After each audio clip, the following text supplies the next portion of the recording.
الحمد لله رب العالمين.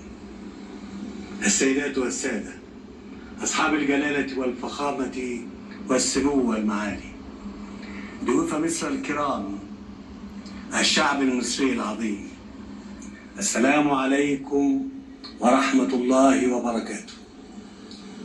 أستهل كلماتي بالترحيب بحضراتكم على أرض مصر، أقدم دولة عرفها التاريخ. هنا حيث خطت الحضارة أول حروفها، وشهدت الدنيا ميلاد الفن والفكر والكتابة والعقيدة.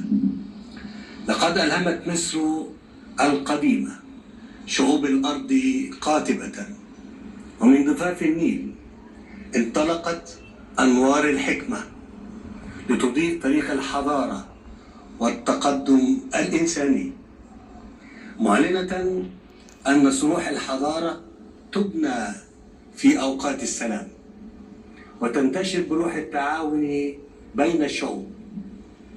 واليوم ونحن نحتفل معا بافتتاح المتحف المصري الكبير، نكتب فصلا جديدا من تاريخ الحاضر والمستقبل في قضية هذا الوطن العريق.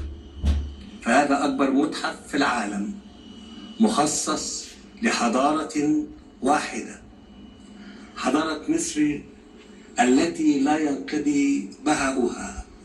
هذا الصرح العظيم ليس مجرد مكان لحفظ الآثار النفيسة، بل هو شهادة حية على عبقرية الإنسان المصري الذي شيد الأهرام ونقش على الجدران سيرة الخلود.